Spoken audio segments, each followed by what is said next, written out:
하나님 말씀 마가복음 10장 46절부터 52절 말씀까지를 봉독해 드리겠습니다.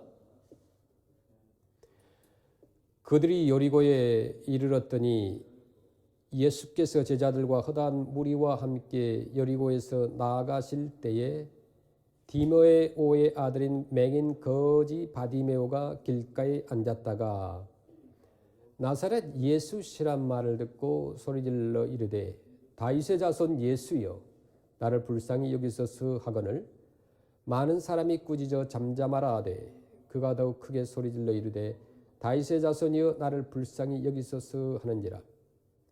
예수께서 머물러 서서 그를 부르라 하시니 그들이 그 맹인을 부르며 이르되 안심하고 일어나라 그가 너를 부르신다 하매 맹인이 겉옷을 내버리고 뛰어 일어나 예수께 나아오거늘 예수께서 말씀하여 이르시되 내게 무엇을 하여 주기를 원하느냐.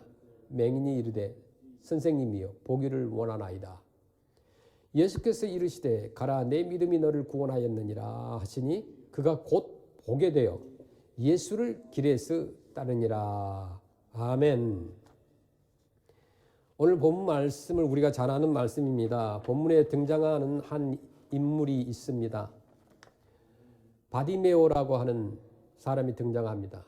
그런데 오늘 바디메오를 성경은 시각장애인, 즉 보지 못하는 사람이었다고 이야기합니다. 이스라엘에서 가장 부정한 자가 있다고 한다면 누구였을까요? 문둥병자였습니다. 피부병자를 가장 부정하다고 사람들은 생각해서 이스라엘 사람들은 일반적으로 이 피부병이 있는 사람을 가까이 하지 않았습니다. 그럼 이스라엘에서 가장 하나님으로부터 가장 저주를 받은 사람, 가장 심판을 많이 받은 사람으로 여겨졌던 부류의 사람은 누구였을까요? 바로 앞을 보지 못한 사람이었습니다. 이 소경이라는 사람들은 이스라엘 사람들이 생각할 때 하나님으로부터 심판을 아주 세게 받은 사람들이다. 이렇게 생각하는 그런 나쁜 전통이 있었습니다. 그런데 왜 이스라엘 사람들이 이 소경이 하나님으로부터 가장 큰 심판을 받았는가? 그 역사적 배경을 우리가 먼저 보기를 원합니다. 옛날에 이스라엘이 완전히 멸망할 때였죠. 이스라엘이 멸망한 이유는 뭘까요? 이 남유다가 하나님의 계명과 하나님의 율법에 계속 불순종하다가 결국에 남유다가 이제 멸망을 하게 됩니다. 그 당시에 남유다를 멸망시켰던 나라가 바벨론이죠. 그때 세계 최강이었습니다. 이 바벨론에 의해서 멸망하게 되는데 남유다의 그때 마지막 이스라엘 왕이 누구였느냐면 시드기야 왕이었어요.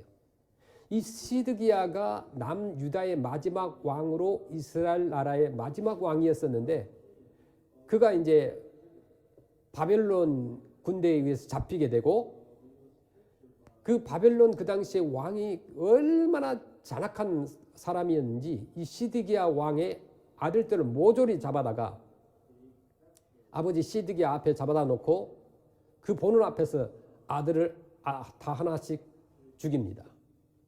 그리고 그것도 모자라서 남유다에 있는 그 당시 이스라엘 고위 관리들과 유명한 사람들을 다 잡아다가 그 시드기야 왕 앞에서 죽입니다. 그리고 그가 이제 눈을 뜨고 보는 마지막 장면이 되도록 시드기야의 눈을 마지막에 뽑아버립니다. 아주 잔인하죠? 그 무슨 뜻이냐면은 하나님의 계명과 하나님의 율법을 받지 않아서 하나님의 심판을 전체적으로 받은 모습을 그릴 때 그것이 바로 시드기야의 눈이 뽑히는 장면으로 나오게 되어졌습니다. 그래서 앞을 보지 못한 자는 어떤 자입니까? 그러니까 이스라엘이 역사적으로 앞을 못 본다는 것은 하나님의 심판을 가장 심하게 받은 사람이다. 그 사람이 바로 소경으로 이스라엘 사람들을 생각했다는 것입니다. 대부분 마가복음에 나오는 죄인들은 아예 이름이 거론되어 있지 않습니다. 그런데 오늘 본문에는 그 소경이 바디메오였다라고 이름을 거론하는 것을 보아서는 이 바디메오가 여리고에서 뭐 꽤나 유명했던 사람인 것 같아요. 그런데 무엇으로 유명했을까요? 여리고에서 이 바디메오는 하나님의 심판을 제대로 맞은 자, 그러니까 하나님으로부터 아주 강하게 질책을 받은 자, 저주를 받은 자, 뭐 죄인 중에 아주 대표되는 사람으로서 여겨졌던 사람으로 불명예스럽게 유명한 사람이었다는 겁니다. 그런데 오늘 본 말씀을 보면은 이것을 역전하는 한 단어가 나와요. 그 단어가 뭐냐면 그 바디메오는 소경이었는데 어떤 사람이었다고 합니까? 거지였다고 합니다. 여러분 우리가 잘 알지만 이 홈리스가 뭡니까? 거지가 뭡니까? 자기 힘으로는 당장에 내일도 기약할 수 없는 자기의 어떠함을 의지하고 살 수 없는 누군가가 도와주어야만 살 수 있는 사람이 거지입니다. 그런데 구약 성경에 보면은 여러분 구약 성경을 쭉 읽다 보면 이 거지라는 단어가 등장할까요? 구약 성경에서 거지라는 단어를 본 분이 계십니까? 구약에는요, 이 거지라는 단어가 존재하지 않습니다. 그 이유가 뭘까요? 이스라엘 안에는 거지라는 단어 자체가 존재하면 안 됩니다. 왜냐하면 하나님의 율법과 하나님의 계명을 따르면 이스라엘 공동체는 거지라는 존재가 있어서는 안 되는 겁니다. 왜냐하면 이스라엘 전체의 공동 책임이 있었는데 그것은 밥이 없어 굶어 죽는 사람이 있으면 안 되고 들어가서 잘 곳이 없으면 안 되는 것이 바로 이스라엘의 율법과 계명이었기 때문에 그렇습니다. 예를 들면 이런 법이 있었습니다. 어떤 사람이 이제 논과 밭이 있었습니다. 가을 되어 곡식을 추수를 하다가 추수를 하면 곡식이 땅에 떨어지게 돼 있죠. 이삭이 떨어집니다. 그런데 그 이삭을 주울 수 있을까요? 주울 수 없을까요? 주어서는 안 됩니다. 그 이유는 뭐냐면 가난한 사람들, 즉 자기 밭이나 논이 없어서 음식을 사 먹을 수 없는 사람들이 추수를 하다가 땅에 떨어져 있는 그 이삭을 주어서 생계를 유지할 수 있도록 이스라엘의 율법 가운데는 땅에 떨어진 곡식을 줍지 못하게 되어 있다는 겁니다. 누구를 위해서입니까? 가난한 자들을 위해서 그렇게 되어 있습니다. 만약 과수원을 하고 있는 농부가 있다고 생각해 보십시오. 과일을 따다가 과일이 땅에 떨어집니다. 그 율법과 계명에 따르면은 그 과일과 열매들은 주인이 다시 주어서는 안 됩니다. 왜요? 가난한 사람들이 와서 마음껏 가져갈 수 있도록 남겨두라는 것이었습니다. 이스라엘 공동체 안에서 하나님의 율법과 하나님의 계명이 잘 지켜진다면 사실 거지라는 존재는 있어서는 안 된다는 겁니다. 그래서 이 구약 성경에서 거지라는 단어를 쓰지 않습니다. 왜 그럴까요? 이 거지라는 단어가 쓰여졌다고 한다는 것은 만약 쓰여진다고 한다면 이스라엘 백성들이 율법과 계명을 지키지 않았다는 반증이 되기 때문에 이 거지라는 단어를 이스라엘 사람들은 잘 쓰지 않았다는 것입니다. 그래서 거지라고 있다 해도 그렇게 쓰지 않았는데 아주 완악하게 완곡하게 돌려 써서 어떤 말을 거지 대신에 썼느냐 하면 아주 많이 가난했다. 이렇게 쓸지언정 거지라는 단어를 쓰지 않았다는 거죠. 그런데 오늘 본 말씀을 보면 바디메오가 소경인데 또한 거지라고 그랬습니다. 소경만이 아니라 거지라고 그랬어요. 예수님이 묻습니다. 너는 무엇을 원하느냐? 그가 예수님을 만나고 간절히 간구합니다. 선생님, 보기를 원합니다. 예수님 보기를 원합니다. 이 말은 예수님 당시에 정말 저 여리고성 밖에서 그의 인생을 저주받게 살아왔던 그 삶의 한 소경의 이 생명적인 절규예요. 예수님은 보기를 원합니다. 자신이 소경이라고 하는 처절한 현실에 대한 이 절망과 암흑의 비탄 속에서 정말 광명의 세계로 탈출하고 싶은 생명 욕구의 절규였다는 거예요. 현재라는 곳에서 미래로 정말 비약하고 싶은 몸부림이었어요. 그것은 예수님을 향한 믿음의 절규였습니다. 예수님 보기를 원합니다. 현재보다 불행한 현재보다 더 행복해지고 싶은 그 인생의 정말 역전을 원하는 미래적인 충동의 부르짖음이었습니다. 소경이 되어버린 자신의 눈이 열려 보기를 원하는 믿음의 정말 큰 남성이었어요. 바디메오가 그가 보기를 원하는 첫 번째 믿음이 있었어요. 마가복음 10장 52절에 보시면은 예수께서 이르시되 가라 내 믿음이 너를 구원하였느니라 하시니 그가 곧 보게 되어 예수를 길에서 따르니라. 자, 바디메오가 그 자신이 소경이었기 때문에 보기를 원하였어요. 소경이 아니면 보기를 원하지 않았겠죠.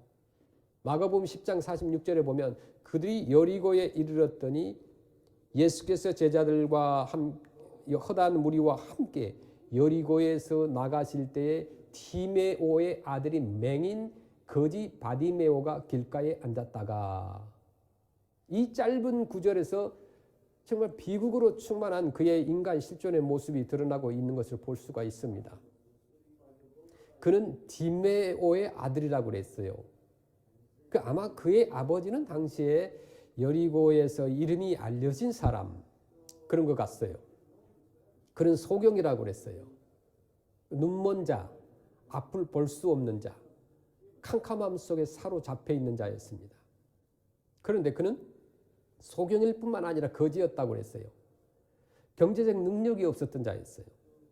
그래서 그는 살기 위해서 길가에서 구걸하기 위해서 앉아있던 그런 자라고 그랬습니다.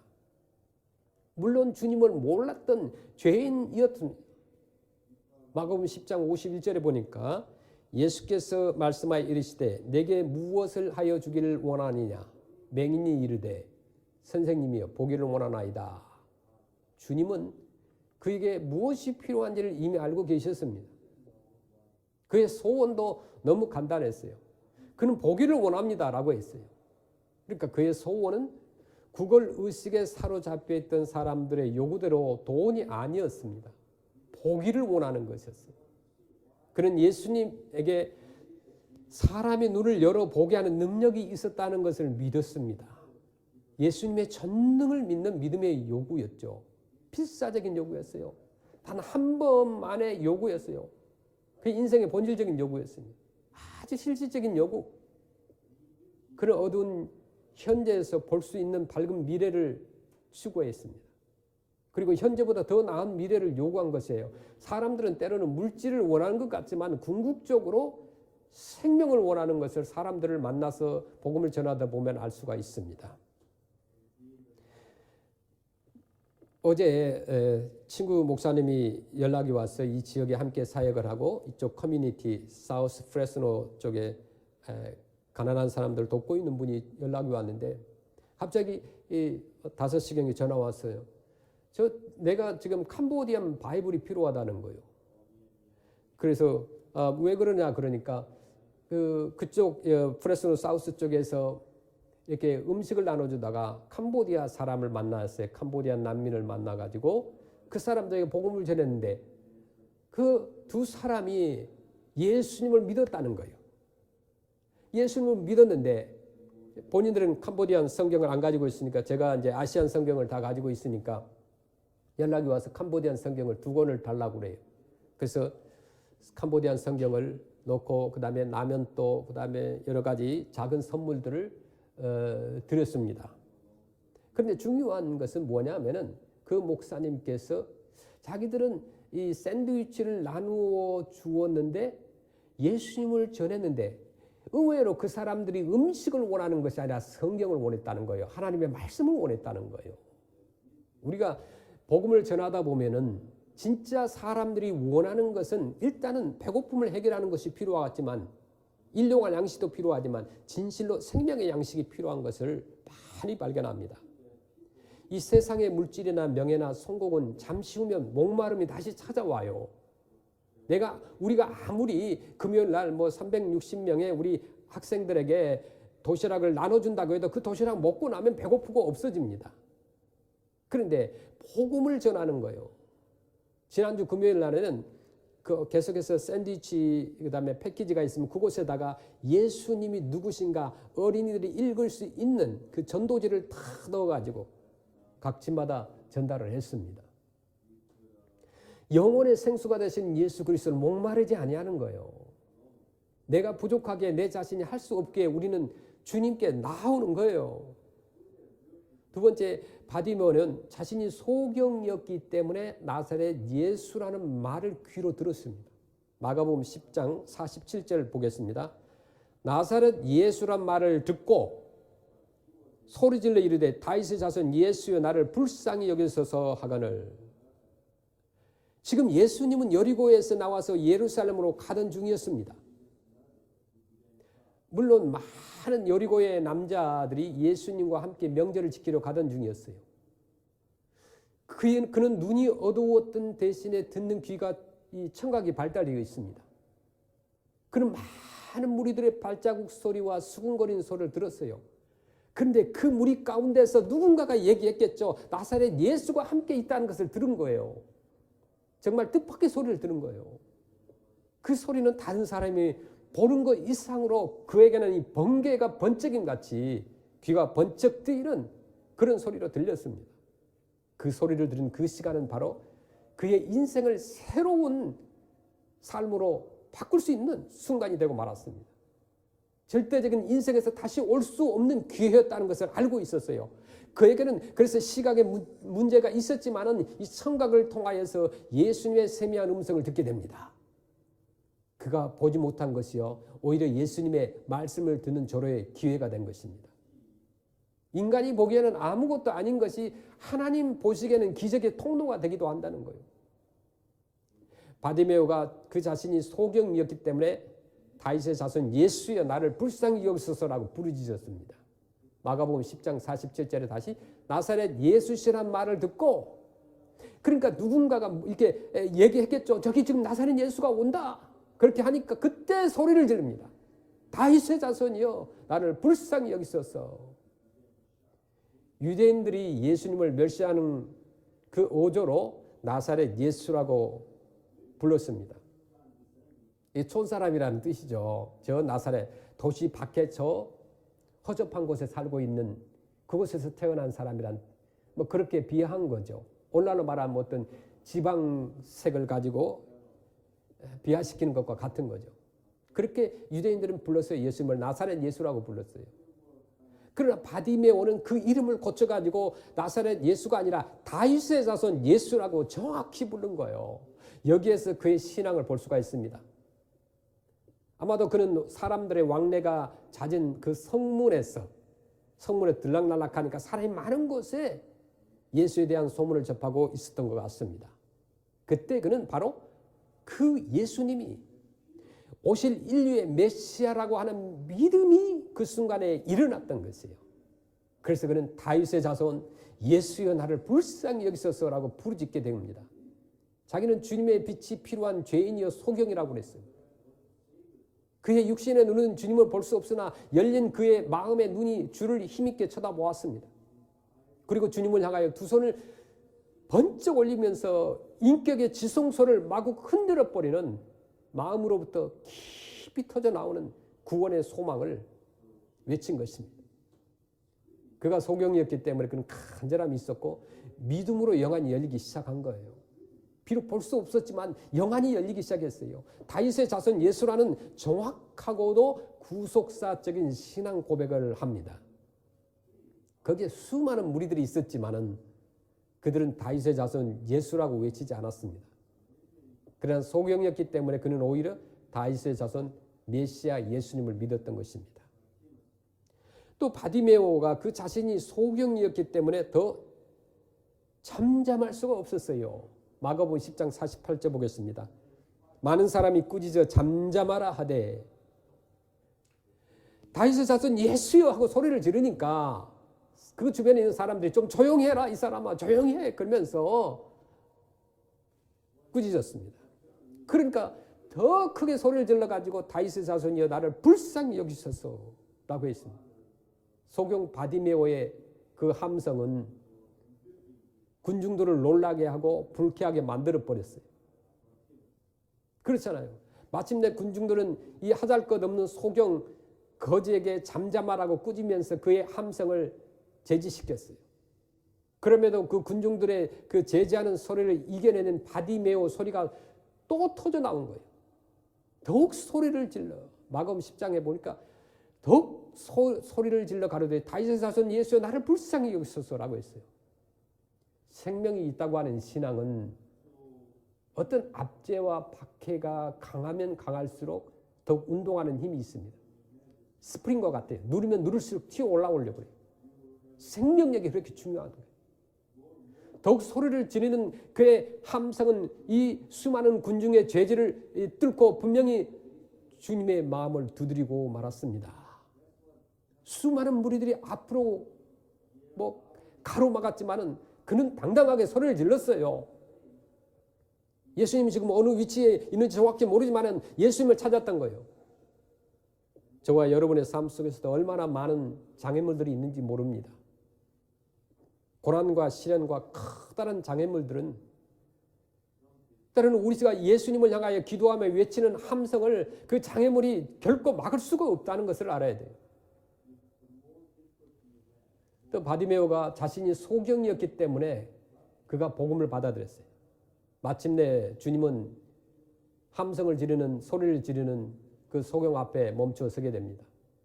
마가복음 10장 49절에 예수께서 머물러 서서 그를 부르라 하시니, 중요합니다. 그를 부르라. 그들이 그 맹인을 부르며 이르되 안심하고 일어나라 그가 너를 부르신다 하매,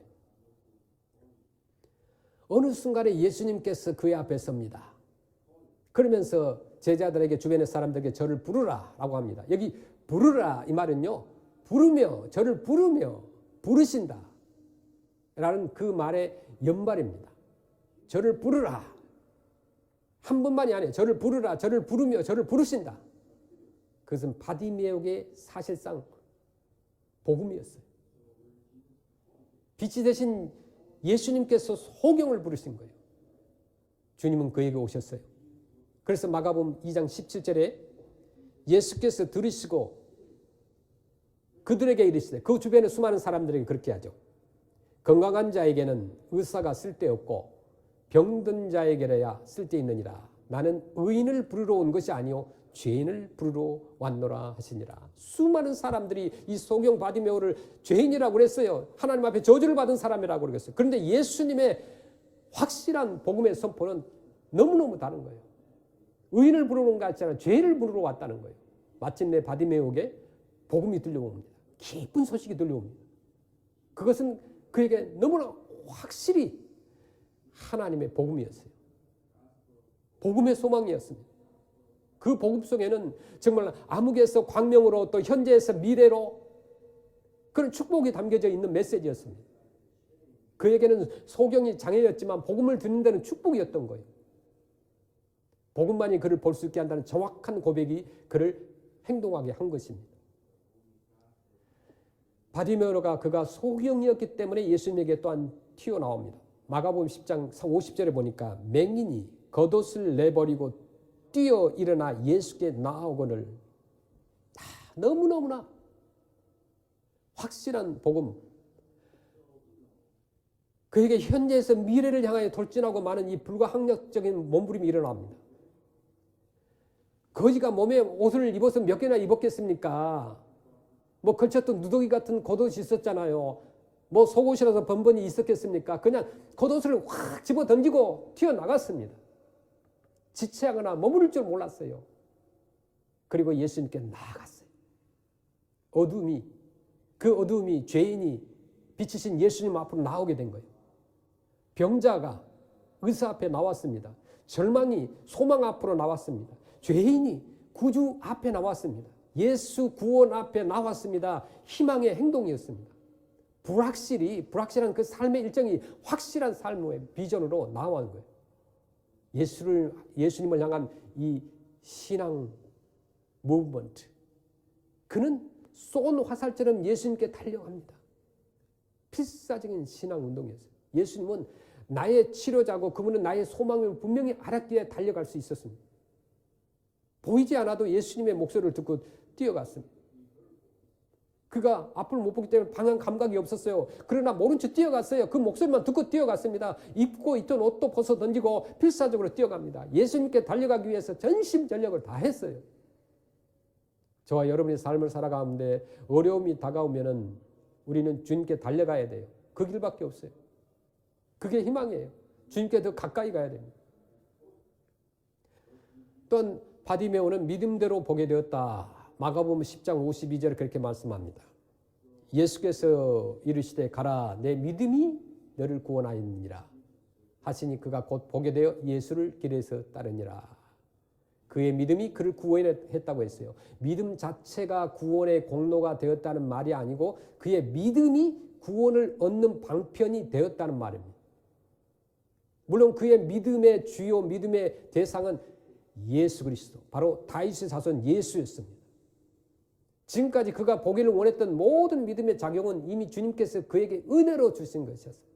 그래서 에베소서 2장 8절에 보면은 너희는 그 은혜에 의하여 믿음으로 말미암아 구원을 받았으니 이것은 너희에게서 한 것이 아니요 하나님의 선물이라. 물론 그의 믿음은요 지적인 요소가 있었습니다. 그 지적인 요소가 뭐예요? 예수님을 다윗의 자손으로 자신을 구원해 주실 분으로 인정한 거예요. 또한 감정적인 요소가 있었어요. 군중들의 제재도 불구하고 더욱 열정적으로 예수님을 불렀습니다. 그리고 마지막으로 의지적인 요소가 있었죠. 그가 겉옷을 내버리고 예수님께로 뛰어나오는 의지적 결단이 있었다는 거예요. 말하자면 구원에 이르는 믿음의 선물을 받은 자였다는 것입니다. 그 구원은 전인적인 구원이었어요. 영혼이 구원을 받고 육신까지 구원을 받게 됩니다. 저가 곧 보게 됩니다. 이것은 예수님 자신이 친히 그의 구원을 확증하여 주신 결과라는 거죠. 그의 믿음으로 어둠에서 빛을 보는 축복을 받은 겁니다. 바디메오 그는 믿음으로 삶의 새로운 출발을 합니다. 마가복음 10장 52절에 보시면 예수께서 이르시되 가라 내 믿음이 너를 구원하였느니라 하시니 그가 곧 보게 되어 예수를 길에서 따르니라. 이제 소경 거지 바디메오의 삶에서 새로운 삶이 시작됩니다. 우리가 이렇게 역사를 나눌 때 BC와 AD로 나누잖아요. 주 전과 주 후. 그의 삶이 그와 같은 거예요. BC와 AD의 삶이 시작된 거예요. BC의 삶에서 AD의 삶이 시작된 거죠. 정말 어둠에서 광명의 삶이 시작되죠. 과거보다 훨씬 더한 새로운 세계를 향하여 달리게 됩니다. 새로운 감정과 새로운 지식과 새로운 결심과 새로운 방향과 또 새로운 목적과 새로운 의미가 됩니다. 정말 보게 된 바디메오가 밝은 눈으로 예수님을 쳐다보게 돼요. 그것을 한번 상상해 보세요. 온 천지와 사람을 보게 됩니다. 태어나서 한 번도 보지 못했던 온 세상의 것들을 다 봅니다. 아름다운 것을 봅니다. 새로운 인생이 시작된 거죠. 정말 과거보다 새 기쁨으로 충만하였습니다. 새 지식을 얻었습니다. 그는 영육으로 주님을 직접 보게 된 겁니다. 그 결과 그는 예수님을 길에서 어떻게 했다고요? 쫓았다라고 했습니다. 따라갔습니다. 여기 쫓았다라는 말은 무슨 말이냐 하면 방향 전환을 일으켜야 합니다.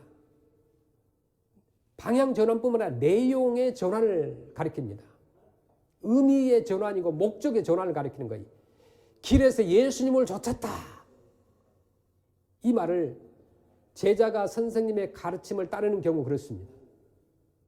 또 시민의 법을 따르는 경우에 또 병사가 또 상사의 명령을 따르는 경우에 또 신하가 왕의 어명을 따르는 경우에 노예가 주인의 뜻을 따르는 경우 등에 이 쫓았다라는 말을 씁니다. 지금 바디메오는요 예수님을 선생님으로 예수님을 자기 상사로 주인공으로 사령관으로 주인으로 자기 왕으로 따르는 사람이 되어버렸다는 거예요. 더 이상 구걸하는 사람이 아니었어요.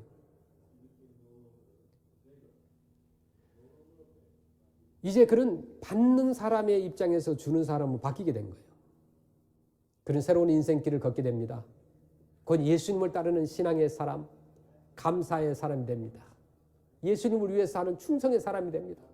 그가 구걸하던 그 과거의 그 암흑의 길에서 광명의 빛 대신 예수님을 따르는 예수님의 제자가 됩니다. 과거보다 더한 축복의 사람이 됩니다. 자, 사랑하는 성도 여러분, 하나님이 사람의 눈을 창조하셨어요. 눈을 만들어 주셨어요. 사람들에게는 세 가지 기능의 눈이 있다고 그래요. 첫째로 그것은 보통 사물을 식별하는 육안이 있고요. 또 하나는 그 식별한 사물을 다스리는 지안이 있다고 그래요. 즉 이성의 눈이죠. 그리고 또 하나는 사물과 사물을 다스리게 하신 존재의 근원자이신 하나님을 보는 눈이 있다고 합니다. 하나님을 보는 눈이 뭐라 그래요? 그것을 영의 눈이라고 그러죠. 그것은 물과 성령으로 거듭나야 열리는 눈입니다. 하나님을 보는 눈, 하나님의 나라를 보는 눈은 혈통으로 안 되는 거예요. 세상의 지식이나 육종으로 되지 않습니다. 자신의 뜻대로도 안 됩니다. 오직 하나님께로서 난 자들이어야 한다고 했습니다. 요한복음 1장 13절에 말씀합니다. 이는 혈통으로나 육종으로나 사람의 뜻으로 나지 않냐고 오직 하나님께로부터 난 자들이니라. 요한복음 3장 6절에도 마찬가지로 육으로 난 것은 육이요 영으로 난 것은 영이니. 요한복음 3장 5절에도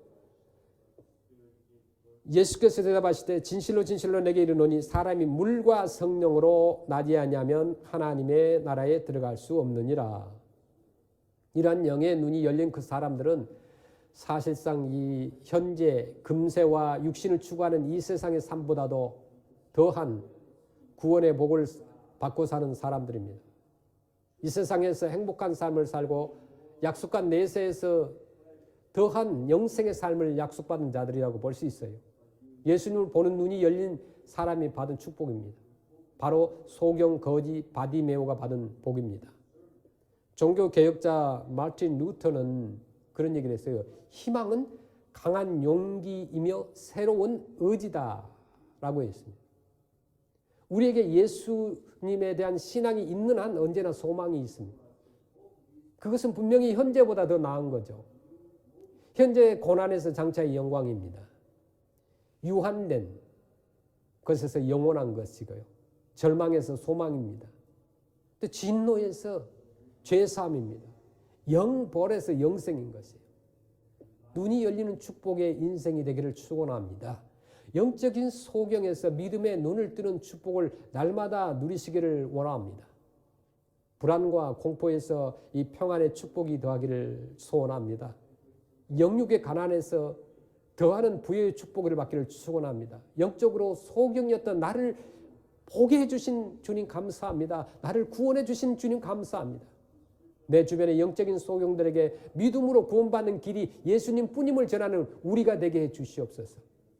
바디메오처럼 오직 믿음으로 주님을 간절히 보기 원하는 생명을 향한 이 소망의 기도를 하는 우리 모든 성도가 되기를 축원합니다.